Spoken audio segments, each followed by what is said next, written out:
Персийн булангийн орнууд Иран руу халдахгүй байхыг Америк нэгдсэн улсад анхаарууллаа.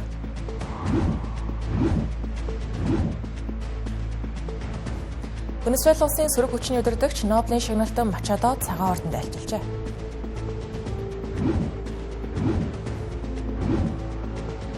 Америк нэгдсэн улсын Миннесота хот дахь жагсаалыг дарахад хүч хэрэглэж болзошгүй байна.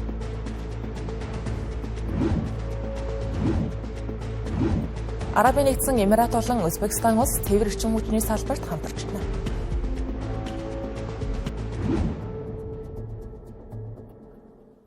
Арамдраг үзэгчтэй Тэнгэр телевизийн гадаад мэдээний хөтөлбөр та бүхэнд үргэлжлэн хүрч байна.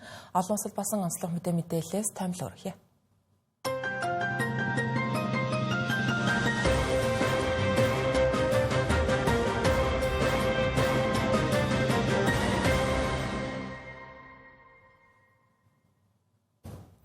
Захны мэдээлэл Иранд өрнөж байгаа жагсаалын холбогдлолтой мэдээ ба. За мөрөгцөн хүмүүсийн тоо огцом нэмэгдэж 2600-д давсан байгаатай за мөн Америк ерөнхийлөгч Дональд Трамп Иран дахь чагсагчдад тусламж үзүүлэх ингэхдээ цэргийн хүч хэрэглэж магадгүй гэдгийг хэлсэнтэй холбогдуулан өнөөдөр нэгдсэн үндэсний байгууллагын аюулгүй зөвлөл яаралтай хуралдсан байна. Хурлын үеэр Ираны нэгдсэн үндэсний байгууллага дахь дээд төлөөлөгч үг хэлж Иранчууд мөрөлдөөн хүсэхгүй байгаа ч гэлээ Америк нэгдсэн улс цэргийн хүч ашиглаж улсын дотоод хэрэгт оролцож эхэлбэл энэ нь түрэмгийлэл болох ба ийм тохиолдолд хариу арга хэмжээ авахаас өөр аргагүй болно гэж анхааруулсан байна. Мөн Америк нэгдсэн улсыг Иранд үүсэж байгаа энэхүү эмх замбраагүй байдлыг чиглүүлж өдөөсөн гэж хүртэл буруутгасан байна. Үүний зэрэгцээ Персийн булангийн томоохон улс орнууд за мөн Америк нэгдсэн улсын ойролт орон дахь чухал холбоотон болох Израиль улсын эрх баригчид хүртэл Америкийг Ираны асуудалд яаран цэргийн хүч ашиглахгүй байхыг уриалж байна. Тухайлбал өнөөдөр Израилийн ерөнхий сайд Беньямин Нетаньяху Дональд Трамптай уулзаар ярьж Ираны засгийн газар улс даяар өрнөж байгаа эсэргүүцлийн жагсаалыг тэмцэж байгаа учраас Америк Иранд цэргийн цохилт өгөх төлөвлөгөөгөө хойшлуулах нь зүйтэй гэж уриалсан байна. Цагаан ордны хэвлэлийн төлөөлөгч Каролин Левит энэхүү мэдээлэл нийтлэгдсэний дараа талуудыг утсаар ярьсан болохыг баталсан ч гэлээ ярианы дэлгэрэнгүй хэлхээс татгалцсан байна. Израилийн ерөнхий сайдын албаны зүгээс тайлбар өгөх хүсэлтэнд хариу өгөөгүй. Персийн булангийн орнуудын тухайд Катар, Сауди Араб, Оман, Египт гэх улсууд энэ 7 хоногт мөн Дональд Трампын цэцэгэргэнд Иранд халдахгүй байхыг хүссэн байна. Гэхдээ эдгээр улсын өндөр албан тушаалтнууд төлөөлөгчд цагаан ордны холбогдох албан тушаалтнуудтай холбогдож Америкийн цэргийн оролцоо нь бүс нутгийн хэмжээний мөргөлдөөн үүсгэх эрсдэлтэй гэдгийг анхааруулсан байна. Тэгвэл Дональд Трампын хувьд Ираны жагсаалын нөхцөл байдал хурцлаж эхэлсэн даруйд буюу бүр тодруулбал 1-р сарын 3-наас хойш Ираны жагсагчдыг дэмжиж байгаа гэдгийг илэрхийлж эхэлсэн. Мөн туслахад бэлэн гэхдээ цэргийн ажиллагаа явуулахыг үүсгээгүй бодолцож байгаа гэсэн. Одоогийн байдлаар их сурвалжуудын мэдээллээр Америк нэгдсэн улс Иран руу цохилт өгөх хэсэг нь Ираны аюулгүй байдлын байгууллагууд жагсагчдын эсрэг хүч хэрэглэж нөхцөл байдлыг дордуулах хэсгээс шалтгаална гэж. Лав гарагт Ираны эрх баригчид жагсаалыг өдөөн төрхөрсөн хүмүүсийг гэмт хэрэгтнүүдэ гэж үзэн цаазын ял төлөвлөж байгаа тухай мэдээлэл гарч чамгаа олныг сандаргаад амьдсан. Учир нь Дональд Трамп энгийн иргэдийг чиглэсэн хүчирхийлэл хэрээс хэдрвэл Иранд цэргийн ажиллагаа явуулахтаа хүрч магадгүй гэж хэлсэн байдаг. Тэгвэл пүрэв гарагт нөхцөл байдал буцаад намжсан Дональд Трамп өөрийн цахим хуудасаараа дамжуулан цаазын ялууд цуслагдсан Иранд аллах зогссон гэх мэдээллийг хийсэн байна. Үүнийг өнөөдөр Каролин Левит баталгаажуулахын зэрэгцээ Ираны эрх баригчид хүчирхийллийн шинжтэй үйлдэлүүдэд нэн даруй зогсоохгүй бол ноцтой үр дагавар дагуулах үс нөхцөл байдал үүснэ гэдгийг ойлгож байгаа гэсэн байна. Хэрвээ Америк Иранд цохилт өгвөл Ираны зүгээс хариу цохилт өгөх нь бол тодорхой. Энэ дундаа бүс нутаг дахь Америкийн цэргийн объектууд ялангуяа Катар дахь айлуудад бааз, мөн Ирак, Сирид байрлах дэвсгэр хүчний байршлуудад цохилт өгөх магадaltaй. Зарим шинжээчид Израиль улсыг мөн адил Ираны бай болж болцсошгүй гэж таамаглаж байна. Тухайлбал өнгөрсөн оны 4-р сард Израиль болон Америк нэгдсэн улс хамтран Ираны цөмийн 3 байгууламжид цохилт өгсөн байдаг. Тухайн үед Иран Израилийн хооронд 12 хоног үргэлжилсэн гэгддэг дайны үеэр Ираны зарим пуужин Израилийн агаарын хамгаалтыг нэвтэрч цэргийн объектуудыг онож байсан. Гэхдээ энгийн иргэдийн амь насанд хүрсэн удаа байгаа. Мөн Иран Катар дахь айлуудад бааз руу баллистик пуужин харуулсан ч хүний амь эрсдээгүй бүтэл гэмтэл гараагүй байдаг. Венесуэл улсын сөрөг хүчний удирдагч Николас Мадурог хурцаар шүүмжилдэг нэгэн өнөөдөр Мадурог Америк нэгдсэн улсад шүүдэж явах хооронд цагаан ордонд айлчилж байна. Тодорхойлох юм бол Венесуэл улсын сөрөг хүчний удирдагч 2025 оны Нобелийн их тайвны шагналтан Мария Корина Мачадо цагаан ордонд Америк ерөнхийлөгч Дональд Трамптай өнөөдөр уулзсан байна. Мачадо тэгвэл уулзалтын үеэр өөрийн Нобелийн их тайвны шагналын медалийг Дональд Трампд бэлгэлсэн юм байна. Энэ нь олон нийтээс чамгүй их шүүмжлэлийг дагуулж байгаа.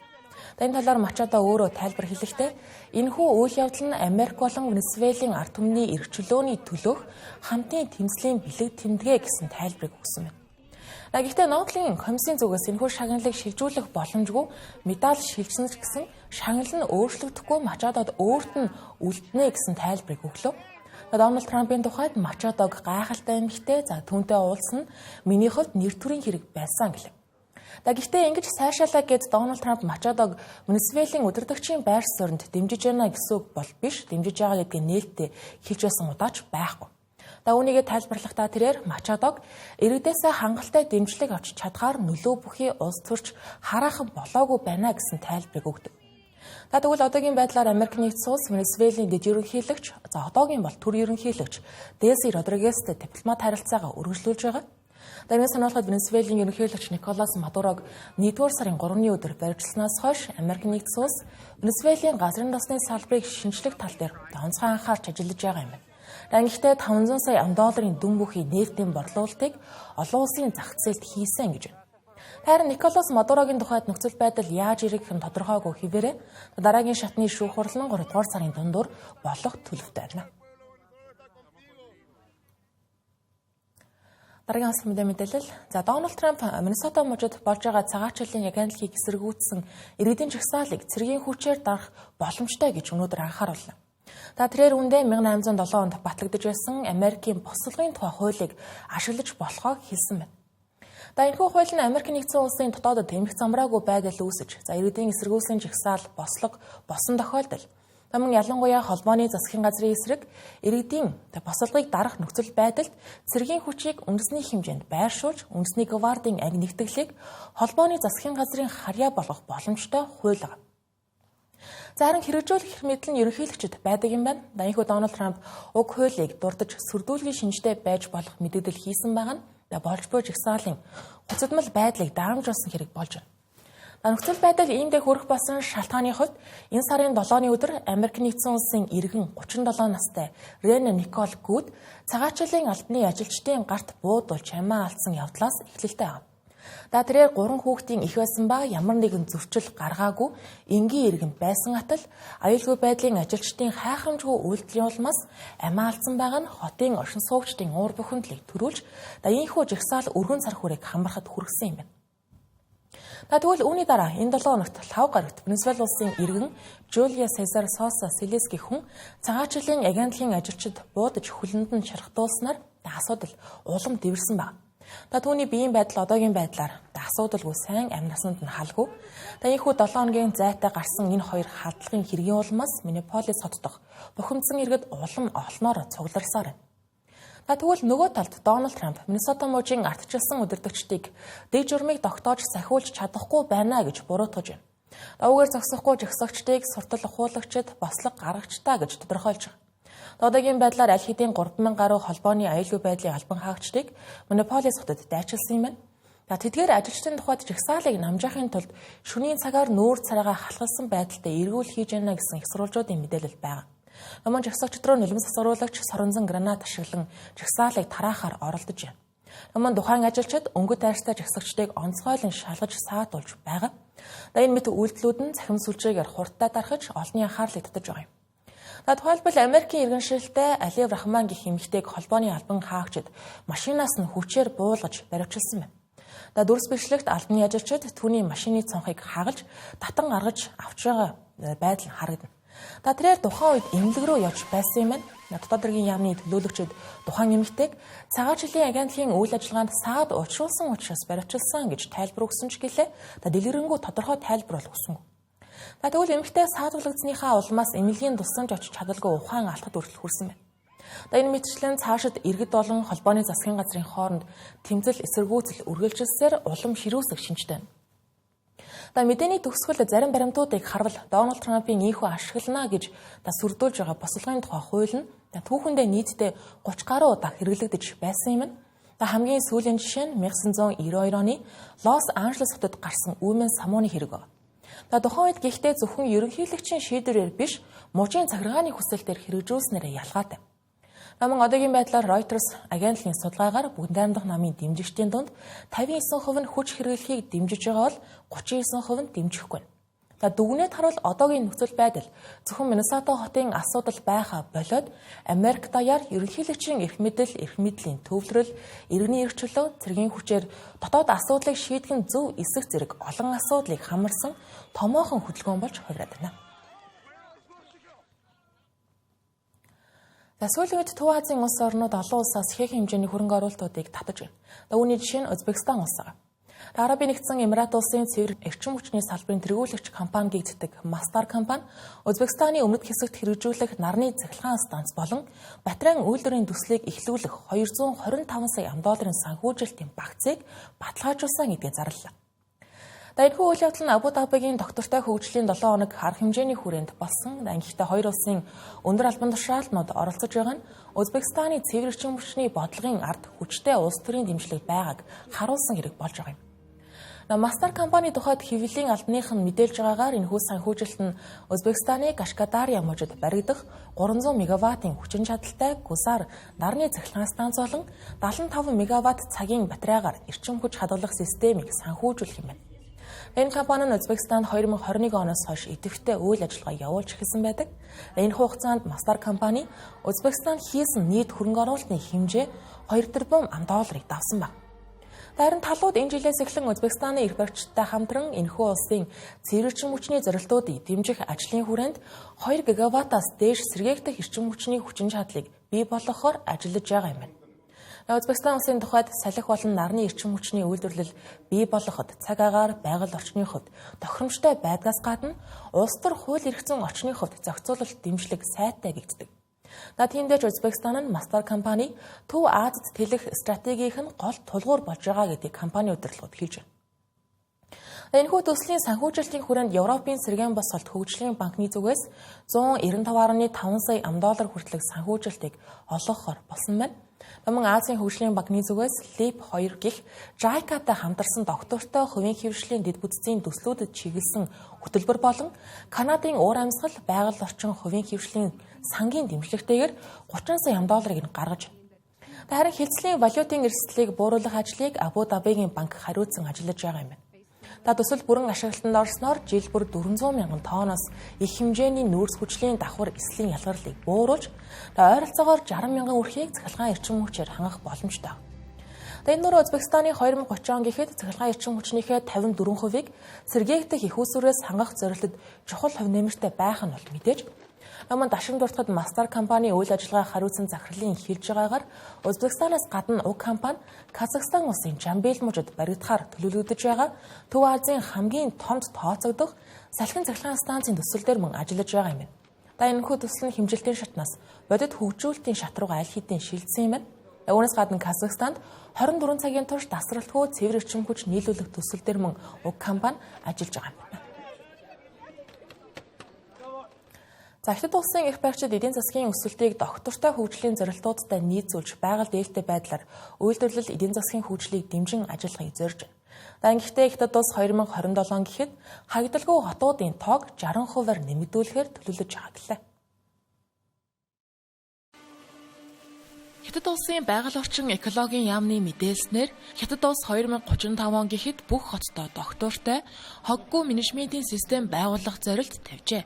Ингэхдээ богино хугацаанд буюу 2027 гэхэд улсын 60%-д хоггүй хотын туршилтын хөтөлбөрийг тэлж хатуу хог хаягдлын хэмжээг мэдэгдэхүйц бууруулахыг төлөвлөж байгаа талаар яамны дэд сайд Ли Гао Бээжинд болсон хэвлэлийн хурлын үеэр мэдээлжээ. Мөн 2026-аас 2030 оны буюу 15 дахь удаагийн 5 жилийн төлөвлөгөөний хугацаанд хоггүй хотын тоог ойролцоогоор 200-д хүргэж Бээжин, Тянжин, Хэбэй, Янцзын мөрний Дельта, Гуандун, Хонконг, Макао, Янцзын мөрний дунд хэсгийн бүлэг хот, Чэнду, Жунцин зэрэг бүс нутагт хамтын бүтээн байгуулалтыг дэмжин ажиллана гэлээ. Эргэн сануулахад Хятад улс нь анх 2019 онд 11 хот 5 бүс нутгийг Хоггүй хотын туршилтанд оролцуулахаар сонгон шалгаруулж, хог хаягдлын их ус үрийг бууруулах, дахин боловсруулахад төвлөрсөн хөтөлбөрийг хэрэгжүүлж эхэлсэн байдаг. Үүнээс хойш 14 дахь 5 жилийн төлөвлөгөөний хугацаанд буюу 2021-с 2025 онд 113 дүүрэг болон 8 тусгай бүсийг Хоггүй хотын бүтээн байгуулалтанд хамруулжээ. Одоогоор нийтдээ 3000 гаруй хатуу хогийн менежментийн төсөл хэрэгжсэн байгаа ба үүнд зориулсан хөрөнгө оруулалт нь ойролцоогоор 560 тэрбум юан буюу 80 тэрбум ам.долларт хүрсэн байна. Хятад улс нь Хоггүй хотыг хог үйлдвэрлэдэггүй хот гэж үздэггүй, харин ногоон үйлдвэрлэл, хаягдал багтай амьдралын хэв маяг, хогийн их ус үрийг бууруулах, нөөцийг сэргээх замаар хог хаягдлын нөлөөг хамгийн бага хэмжээнд хүргэх загвар гэж тодорхойлдог байна. Хятад улсын засгийн газраас Бээжин дахь Европын элчин сайдын яамдуудтай холбогдож, Европын улс орнуудад Тайваны улс төрчдөд виз өгөхгүй байхыг уриалж эхэлсэн гэх мэдээлэл гарсан байна. Европын дипломатууд энэ шахалтыг хэрхэн хүлээн авах нь тодорхойг байна. Тайваны удирдагчаар Лайчинтэй сонгогдсон цагаас хойш Бээжингээс Тайваны хэд хэдэн улс төрчдийн эсрэг визний хориг тавьж эхэлсэн байдаг. Харин Бээжин энэ хоригоо худалдаа 8 эрхэлдэг ойр харилцаатай Европын улс орнууд руу тэлэх сонирхолтой байна. Хятадын засгийн газрын өндөр албан тушаалтнууд Европын орнуудад Тайваны улс төрчдийн нэвтрхийг хориглох хууль эрх зүйн зөвлөгөө өгч эхэлсэн талаар хэд хэдэн дипломатууд Guardian агентлагт мэдээлжээ. Тухайлбал Бээжингээс Европын элчин сайдын яамдууд болон засгийн газруудад хандаж Тайваны албаныхан орхон Хятадын улаан шугамыг алхаж байгаа мэт үйлдэлд тооцогдно гэж сэрэмжлүүлсэн байна. Эдгээр арга хэмжээнд Тайваны одоогийн дэд ерөнхийлөгч, гадаад хэргийн сайд болон өмнөх ерөнхийлөгчийн Европын айшлалтай холбоотой ба Европын улс орнуудад Тайваны албаны хүмүүс орхон харилцаанд нь аюул учруулна гэж үздсэн байгаа нь энэ юм. Харин Тайваны гадаад хэргийн яамны мэдэгдэлд Европт хийсэн тэдгээр айлчлалууд нь Хятад улсад огт хамаагүй бөгөөд Хятадын дарамт шахалт нь дэлхийд дахны инх тайван доктортой байдалд занал хийлж байна гэж үзэж байгаа гэдгийг мөн илэрхийлжээ. Харин Норвеги, Финланд тэргүүтээ Европын улс орнууд болон Их Британи визийн шийдвэрээ өөрсдийн хууль дүрмийн дагуу гаргадаг ба Тайванд бусад улс орон бүс нутгуудад тавьдагтай ижил шаардлага тавина гэжээ. Мэдээ үргэлжлүүлж байгаа хөрвүүлэн та бүхэн зарим мэдээллийг товчоор мэдээлэхийг хүлээн авна. Дэлхийн шилдэг их сургуулиудын жагсаалт шинжлэгдэж, чансаагаараа дэлхийд тэргүүлдэг байсан Харвардын их сургууль 3 дугаар байр руу ухарлаа. Харин жагсаалтыг Хятадын Жижиан их сургууль тэргүүлж, эхний 10-т Хятадын нийт 8 сургууль багтсан байна. Мөн Канадын Торонтогийн их сургууль эхний 10-д багтжээ. Энэхүү Харвардын их сургууль одоо Америк нэгдсэн улсаас энэхүү жагсаалтын ихэнх хэсэгт үлдсэн цорын ганц сургууль болж байгаа юм.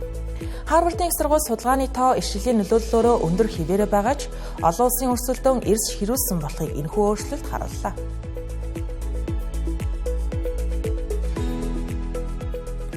Австрали улсад 16-аас доош насныхныг сошиал сүлжээ ашиглахыг хориглосон хууль хэрэгжиж эхэлсэн цагаас хойш 1 сарын хугацаанд нийт 4.7 сая орчим хаяг идэвхгүй боллоо. Интернетийн аюулгүй байдлын зохицуулагчид энэхүү арга хэмжээ богино хугацаанд томоохон хэмжээний нөлөө үзүүллээ гэж дүгнэж байна. Хоргийг дэлхийн бусад улс орнууд анхааралтай ажиглаж байгаа ба Франц, Малайз, Индонез зэрэг улс орнууд ижил төстэй хууль хэрэгжүүлэхээ мэдэгджээ. Австралийн одоогийн хуулиар зөрчил гаргасан тохиолдолд компаниуд 46 сая ам.доллар хүртэлх торгуулийг ногдуулах боломжтой боллоо.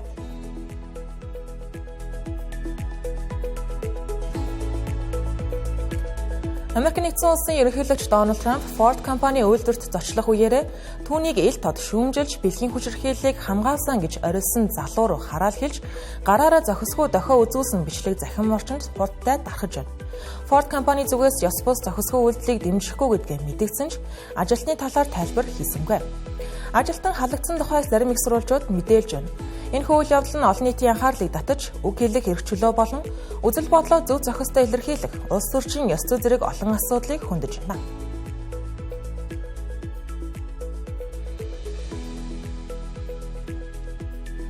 Япон улсын ерөнхий сайд Такаичи Санэ бүгд найрамдах Солонгос улсын ерөнхийлөгч Ии Жимyon нар хамтдаа K-pop хөгжмийн аянд бөмбөр тоглосон бичлэг захин орчинд ихээхэн хандлт авч байна. Энэхүү тоглолт нь Японы Нара хотод болсон дээд хэмжээний уулзалтын дараа гинтийн хэлбэрээр зохион байгуулагджээ. Хоёр улсын хурцдмал байдал хүйтэн уур амьсгал зөөлрснийг илтгэсэн хэрэг боллоо гэж ажиглагчид дүгнэж байна. Тэд хамтдаа BTS-ийн Dynamite, Hunter X-ийн Golden зэрэг алдартай дуунуудыг дагуулжээ. Бичлэгийг Япон улсын ерөнхий сайдын албан ёсны захин хуудасанд нийтэлсэн байна.